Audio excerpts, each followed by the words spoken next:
नमस्कार, म हरि खड्का। मेरो युट्युब च्यानलको नाम पूर्वी नेपाल र म तपाईहरुलाई चाहिँ विभिन्न किसिमका टिप्सहरू दिने गर्दछु है। मेरो च्यानललाई यदि सब्स्क्राइब गर्नुभएको छैन भने सब्स्क्राइब गरिदिनु अनि नजिकैको बेल आइकनलाई पनि दबाएर छोडिदिनु होला है।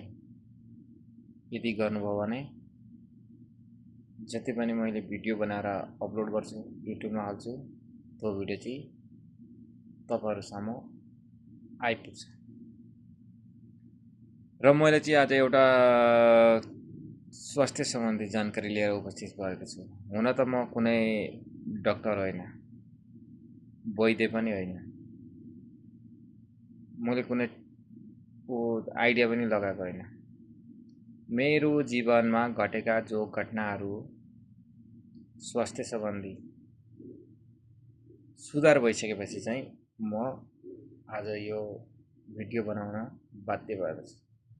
ग्यास्ट्रिक सम्बन्धी है, यो चाहिँ भिडियो विशेष गरेर ग्यास्ट्रिक सम्बन्धी। ग्यास्ट्रिक भनेको तपाईहरुलाई सामान्य लाग्ला, हुन पनि हो, सबैलाई सामान्य नै लाग्छ। ग्यास्ट्रिक के होइन, एकछिन खानेकुरामा गडबड भएको अथवा भोको पेट हो यस्तो भनेर अब हामी कहिले अब के खाने कहिले कस्तो खाने होइन, अब त्यस्तो खानपिनमा अब त्यस्तो कुनै पार्ने हुँदैन, त्यस्तैलाई हुन्छ। त्यसैले ग्यास्ट्रिक बढ्दै बढ्दै जान्छ। ग्यास्ट्रिक तपाईहरु चाहनुहुन्छ सामान्य, तर ग्यास्ट्रिक यति डेन्जर रोग हो। ग्यास्ट्रिक बिग्रिसकेपछि अल्सर, अल्सर बिग्रिसकेपछि क्यान्सर, यस्तो चिज हो कि यो। ग्यास्ट्रिक बिग्रिसकेपछि मानिसको हड्डी हड्डीमा नसा नसामा गएर ग्यास बसेको हुन्छ। कतिपय मान्छेहरूलाई यो हड्डी चिरेर यो छाला चिरेर ग्यास निकालेरसम्म अपरेसनसम्म यतिसम्म गरेको हुन्छ। यदि तपाईहरु चाहनुहुन्छ यो मेरो भिडियो हेरेर तपाईहरु स्वस्थ बन्न चाहनुहुन्छ भने अवश्य अन्तिमसम्म भिडियो हेर्नु होला। ग्यास्ट्रिकलाई निर्मुख अथवा निकाल्न चाहनुहुन्छ भने भिडियो हेर्नु है। भिडियो स्वास्थ्य लाभपूर्ण छ। तपाईहरु यो भिडियो हेरेर मलाई साथ दिनु र तपाई पनि स्वास्थ्य रहनु भन्न मेरो भनाइ छ। आउनुहोस् ग्यास्ट्रिकलाई कसरी निर्मूल बनाएर चाहिँ हटाउने, बाहिर निकाल्ने। तपाईहरुलाई अस्पताल जानु पर्दैन है। घरमा बसी बसी तपाईहरुको अस्पताल भनेकै किचन हो। किचनमा जानु, तपाईहरुले सोच्नु मेरो अस्पताल यही हो। आउनुहोस्, तपाईहरुले विभिन्न किसिमका खानेकुराहरू खानुहुन्छ, शरीरलाई पच्ने नपच्ने अथवा सिजनका अथवा असिजनका खानेकुराहरू। सिजनमा जे कुरा पाउनुहुन्छ, फलफुलहरूको सिजन, फलफुल म्याङ्गोको सिजनमा अब स्याउ सुन्तलाको सिजन, आँखाको सिजन छैन, ती अनुसारको खानेकुराहरू खानु पर्यो मेन। दोस्रो कुरो, अब तपाईहरु मेन अब तपाईहरुको किचनमा तपाईहरुको खानामा सुधार है। खाना तपाईहरुले यस्तो खाना खानुहोस् जो तपाईहरुले मसला छ भने मसलालाई सिधै पोको पार्नु, त्यसलाई फोर अथवा कुनै बाहिर फालिदिनुहोस् त्यसलाई मसला। तेल ओरिजिनल तेल छ भने तपाईहरु थोरै मात्रामा युज गर्न सक्नुहुन्छ। ओरिजिनल तेल तपाईले सिधा तोरी ल्याएर चाहिँ तोरी र तेलको तेल छ भने त्यसलाई तपाईहरु थोरै मात्रामा युज गर्न सक्नुहुन्छ। त्यो पनि ठन्डाको सिजनमा, गर्मी सिजनमा तपाईले त्यो तेल पनि युज नगर्दिनु होला। त्यसपछि नुन भन्ने बित्तिकै तपाईहरु त मलाई नुन लागेन खान्छु यति भनेर चाहिँ अब टक्क नुन हालेर खाइदिनुहुन्छ धेरै नुनहरू। नुनहरूले हाम्रो किडनीलाई असर गर्छ। नुन चाहिँ भनेको सिधा गएर किडनीमा गएर जम्मा भएको हुन्छ है। अब यो सम्बन्धी पनि आयो। यसको बारेमा पछि भन्नुलाई नुन पनि कम गर्नु। त्यसपछि बेसार। बेसार त मान्छेलाई नभई नहुने चिज हो भन्नुहुन्छ तपाईँहरू।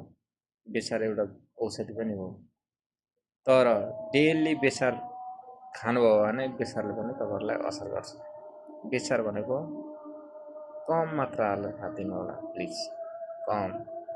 बेसार, नुन, मसला, तेल, अनि यी चिजलाई चाहिँ बाहिर निकाल्दिनु, युज गर्दै नगर। त्यसपछि तपाईँहरू आएर जुन तारे भुटेका चिजहरू हुन्छ, जस्तै फ्राई गरेका चिजहरू अथवा माछाहरू, यस्ता चिजहरूलाई पनि बाहिर निकालेर राख्दिनु। त्यसपछि यो चाहिँ ग्यास्ट्रिक हुनेको लागि है, सबैको लागि भनेको होइन। तपाईँहरूको स्वास्थ्यमा जे खानेकुरा त पच्छ, तपाईँहरू एकदम हेल्दी हुनुहुन्छ भने खान सक्नुहुन्छ र कन्ट्रोल गरेर खाइदिनु होला, पछि गएर असर गर्छ है। जो मान्छेलाई ग्यास्ट्रिक छ, पीडित हुनुहुन्छ तपाईँहरू, पीडित, बिल्कुल तपाईँ उभिन सक्नुहुन्न। तपाईँहरू उभियो कि तपाईँलाई चक्कर लागेको जस्तो, अथवा तपाईँलाई कसैले हुत्याए जस्तो, अथवा तपाईँलाई रिङ्गडा लागेको जस्तो होइन, त्यस्तो अनुभव हुन्छ, अथवा कुनै यात्रा गर्न सक्नुहुन्न, त्यस्तो अवस्थामा पुगेको मान्छेहरू मैले भनेको विधि अपनाउनु। 1 महिनासम्म तपाईँहरूले 1 महिनासम्म चाहिँ मसलादार दुध, यस्तो नुन, बेसार, यसलाई चाहिँ तपाईँहरू बाहिर निकालेर राख्दिनु। सादा सब्जीहरू सादा बनाउनु, सादा सब्जीहरू बनाउनु, त्यसलाई फ्याट्टा पनि नबनाउनु, त्यसलाई चाहिँ वेल तरिकाले बनाएर तपाईँहरू टक्क मिठो मानेर खाइदिनु है। मिठो भनेको हामीलाई मिठो लाग्ने भनेको जिब्रोको लागि मात्रै हो, टेस्ट। तर स्वास्थ्य भनेको ओरिजिनल चिजहरू, जस्तै मैले भनिसकेको छु, मसला नखानु, नुन नखानु, बेसार कम मात्र खानु, र 1 महिना कन्टिन्यू खाएर तपाईँले हेर्नु। पेप्सी, बाहिरका चिजहरू, जति पनि तारे भुटेका चिजहरू, जति पनि जो बाहिरका प्याकेजिङ गरेका चिजहरू, यो बिल्कुल खाँदै नखानु है, बिल्कुल खाँदै नखानु, नामै नलिनु त्यसको। र तपाईँहरूले यदि खानामा गएर जो मैले भनेका कुराहरू बाइल बनाएर, सब्जीहरू, मसला, नुन, तेल कम गरेर चाहिँ कन्टिन्यू खाना खानुभयो र 1 महिनासम्म लगातार खानु, तपाईँको ग्यास कहाँ जान्छ, अटोमेटिकली कहाँ जान्छ। तपाईँहरू यति फुर्तिलो हुनुहुन्छ कि तपाईँहरू भन्नुहुन्छ ओहो मैले त भर्खर यो दुनियाँ देखेँ है, संसार मैले देखेँ, भर्खर देखेँ भन्नुहुन्छ है तपाईँहरूले। किनभने तपाईँहरूको साथीहरू नाच्दै गर्दा, तपाईँहरूको साथी गाउँदै गर्दा, तपाईँहरूको साथी उभिएर गफ गर्दै गर्दाखेरि तपाईँहरू पीडामा बस्नु भएको होला कतिपय होइन, यो ग्यास्ट्रिकको कारणले। अब उभिन पनि नसक्ने, बस्न पनि नसक्ने, त्यस्तो अवस्था हुन्छ क्या ग्यास्ट्रिक। यो कार्य गर्नु। म अर्को भिडियो लिएर, यो चाहिँ मैले तपाईँहरूको हल्का फुल्का जानकारीको लागि मात्रै, मेरो बारेमा आएका घटनाहरूको बारेमा म तपाईँहरूलाई अर्को भिडियोमा लिएर आउनेछु।